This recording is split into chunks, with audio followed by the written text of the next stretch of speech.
My parents told me to be mature after my fiancé cheated on me with my cousin, and then they tried to take my house. But they didn't expect what I did next. So I guess if you're watching this, you're wondering how I went from planning a wedding to watching my own parents beg me for forgiveness. It all started with a ring. Or more specifically, the day he proposed. I remember standing on the balcony of a seaside resort, barefoot, a glass of champagne in my hand, when he dropped to one knee. It was perfect, the golden hour light, the waves crashing in the background, his voice trembling as he said my name. For a second, it felt like my life was finally lining up. That maybe, just maybe, I'd made it. What I didn't know then was that this proposal would be the beginning of my downfall. Or, at least, that's what they thought. See, I grew up in a family where appearances were everything. Family photos had to be perfect. Holiday cards professionally shot. My mom once made me reshoot my graduation pictures because I blinked too slow. My dad didn't speak to me for a week when I dyed my hair dark red in college. Everything was about how we looked to others. So when I got engaged to him, a doctor from a good family, my mom's words, not mine, it was like I finally gave them a reason to be proud. My mom went full Pinterest board mode overnight. My dad offered to pay for the rehearsal dinner. My cousin? Well, that's where things get messy. She was always around. Always too around. The type of girl who said, I'd never steal a man, but conveniently forgot that when it came to other people's boyfriends. She'd show up uninvited, laugh a little too loud at his jokes, wear dresses just a little too short when we had family gatherings. I knew she had a reputation, but I didn't want to believe it. Not with him. We'd been together for almost 4 years. He knew everything about me. The scars on my left knee from when I fell off a bike at 7. The way I needed 3 alarms to wake up. My weird obsession with dipping French fries in milkshakes. He knew me. But apparently, that wasn't enough. I started noticing little things. Text messages he'd hide, sudden weekend work trips, moments where he'd look me in the eye and feel distant. You know, that gut feeling people talk about? That whisper that something's off even when everything looks fine on paper? I ignored it for months. Until the day I came home early from a canceled work meeting. I wasn't trying to catch anyone. I just wanted to surprise him. I had picked up his favorite sushi on the way, wore the stupid red lipstick he once said he liked. I was smiling when I opened the door, and I'll never forget the sound I heard coming from upstairs. At first, I thought maybe he'd left the TV on. But then, I heard her laugh. That laugh I grew up hearing every Christmas, every summer barbecue. That stupid, flirty, giggly laugh that made my skin crawl. I froze. For maybe 10 seconds. My brain tried to rationalize it. Maybe she stopped by. Maybe it's not what I think. But then I saw her shoes, her signature pink heels, by the staircase. Right next to his jacket. The sushi fell out of my hands. I didn't go upstairs. I didn't scream. I didn't cry. I just stood there. I felt everything and nothing at the same time. Eventually they came down, laughing at some inside joke. Her shirt half-buttoned. His belt undone. The second they saw me, the laughter died. She went pale. He muttered my name. I didn't let them speak. I just said, get out. Cold. Sharp. Final. She stammered, I didn't mean. I said, get out. She bolted. He hesitated. Tried to take a step forward. Can we talk? No, I whispered. You don't get to talk. I watched them walk out the door, and when it clicked shut behind them, I sank to the floor, surrounded by broken soy sauce containers and spilled wasabi, and I swear, for the first time in my life, I hated someone enough to want revenge. But I didn't scream. I didn't cry. I didn't call my mom or dad. Because deep down, I knew what they'd say. And I was right. I didn't sleep that night. Not really. I lay on the couch, still in the same clothes, eyes burning, heart hollow. The clock ticked louder than usual. My phone buzzed constantly, texts from him, calls from my cousin, even a message from her mom. I didn't read them. I couldn't. It was like my entire world had shifted sideways and I was just clinging to the edge. The next morning, I did what I thought would bring me some comfort. I went to my parents' house. Big mistake. I walked in through the front door like I had 100 times before, hoping stupidly for a hug or at least some kind of comfort. I didn't expect balloons or a banner that said, "We believe you," but I thought they'd at least be angry for me. Instead, my mom barely looked up from her coffee. You should have called first, she said, setting down her mug. I found them together, I said quietly. In our house. My dad glanced up from his phone. Your cousin. I nodded. My voice was small but firm. They were together. He cheated on me with her. There was a long pause. My mom finally sighed and said, well, it's not ideal. But relationships go through rough patches. Maybe he made a mistake. I blinked. A mistake? She's family, my dad added. Maybe you need to be the bigger person here. Forgive, move on. I felt the blood drain from my face. I couldn't believe what I was hearing. She slept with my fiancé. And he's still a good man, my mom snapped. You want to throw away everything over one mistake? You're not getting any younger. That one cut deep.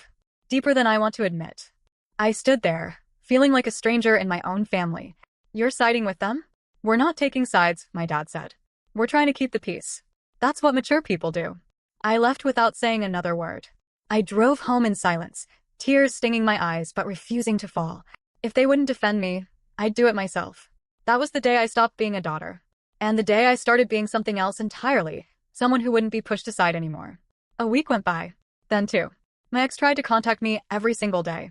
I never replied. Eventually, I changed my number. I didn't see my cousin again, but I kept hearing about her. She was flaunting him around town like a trophy. They were seen at the same sushi place I'd picked up food from that day. She even posted a photo of them at a wedding, wearing white with a caption that read, "Some things are meant to be." Disgusting. But what really pushed me over the edge was the letter. It arrived one afternoon in a cream envelope, handwritten, with my mom's elegant cursive. I thought maybe it was an apology. It wasn't. It was a request.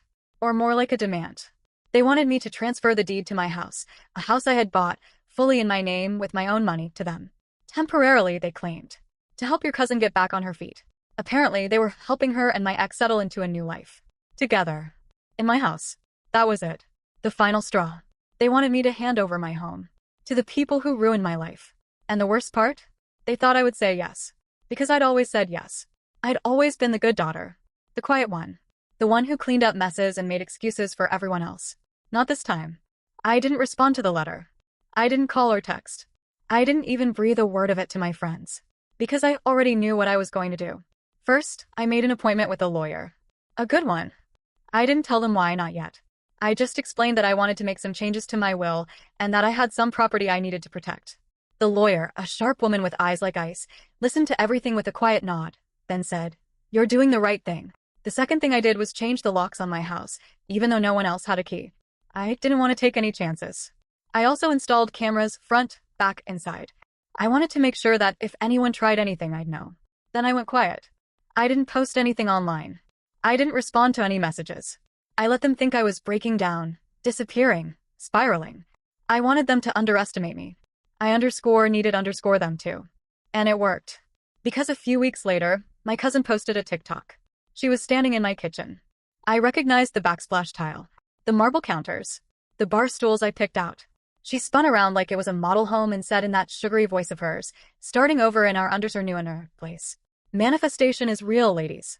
I saw _him in the background, opening my fridge like he belonged there. I didn't cry. I didn't scream. I smiled. They thought they'd won. But they had no idea. You see, I had a backup plan. I always do. That house? It wasn't just in my name. It was in the name of my LLC, an entity I created 2 years ago when I started investing in properties. Technically, I didn't own the house. My company did. And my company had every right to remove trespassers. So that's what I did. I waited until they were gone one afternoon, at brunch according to her Instagram, and then I showed up with a locksmith and an officer. I had my lawyer on call and the deed in my bag. The officer knocked once, twice, then stepped back as the locksmith got to work. When the door swung open, I stepped inside and breathed in deeply. Home. My home. I had a crew come in and change every lock, every passcode. I even had them pack up every single one of her things. Her tacky clothes, her glittery makeup, the cheap shoes she left by the door. Everything went into boxes, labeled with her name, and was delivered to my parents' house with a single note attached. Return to sender. I didn't warn them. I didn't say a word. But I did leave one thing behind. A tiny card on the kitchen counter, where the camera could see it. It said in neat cursive, "Manifest that." She went ballistic, of course. She tried to call me, text me, even emailed me from some burner account with a name like _truthhurtsoxo_. I didn't reply. I didn't need to. She blasted me on social media, calling me bitter, jealous, pathetic. Meanwhile, I just kept living my life. And that's when things really started to fall apart for her. Turns out, my ex wasn't quite the prize she thought he was. Shocker, right? He cheated on her, multiple times. One of the girls even sent her screenshots. He never got a job like he said he would. He drained her bank account the same way he tried to use mine. And when she confronted him, he hit her. I wasn't surprised. She tried to move back in with my parents, but the moment they told her she'd have to contribute financially, she lost interest. Suddenly, I wasn't the villain anymore. One night, I got a voicemail from my mom. She was crying. Said she missed me. Said she didn't know what they were thinking. That they believed her because she was so convincing and because I was always so strong. I listened to the whole thing, then deleted it. I wasn't interested in apologies. Because for once, I had chosen myself. And it felt _damn good _. Months passed. Seasons changed. The headlines faded. My name stopped trending. The whispers died out. But what stayed with me, what lingered, was peace. It came in slow waves at first, then stronger. It was in the quiet mornings when I brewed my own coffee without rushing to clean up someone else's mess. It was in the way I didn't flinch anymore when my phone buzzed. It was in the sound of silence when no one was demanding, criticizing, or guilt-tripping me. I had found something rare, a life that belonged only to me. I moved, eventually. Not because I was afraid, they weren't worth that, but because I needed a new start, a new view. One that didn't carry the memories of betrayal in every corner. I sold the house under my LLC for a profit, used that money to invest in a small seaside place 2 states over. Nothing flashy, just mine. No one knew where I went. And that's how I liked it.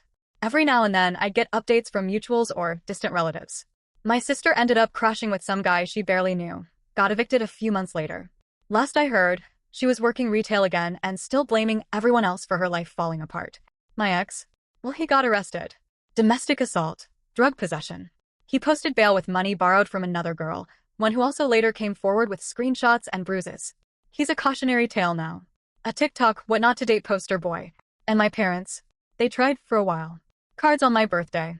Thinking of you texts. But you can't erase betrayal with a Hallmark message. You can't undo the moment you looked at your daughter, the one who had always been there, loyal, solid, and decided she was worth less than the family disappointment. I didn't block them. I didn't curse them out. I just stopped answering. Some wounds don't bleed. They just close up tight and leave skin that doesn't feel the same when touched. But this isn't a story about revenge. Not really. It's a story about remembering who the hell you are. For a long time, I let them define me. The boyfriend who gaslit me. The sister who envied me. The parents who abandoned me. They all built this false version of me. A bitter, rigid girl who didn't know how to love or forgive. But that wasn't me. I was the girl who got up every time someone tried to knock her down. The girl who could rebuild an entire life from the ashes. The girl who could lose everything she thought she needed and still rise from it stronger. I didn't need to post about it. I didn't need to prove anything. Because the real victory? It wasn't kicking them out. It wasn't going viral. It was looking in the mirror and not seeing their words anymore. It was finally seeing me. So if anyone asks what happened, why I left, why I disappeared, why I never came back, I'll just smile. And I'll say, because I chose peace over people who never chose me.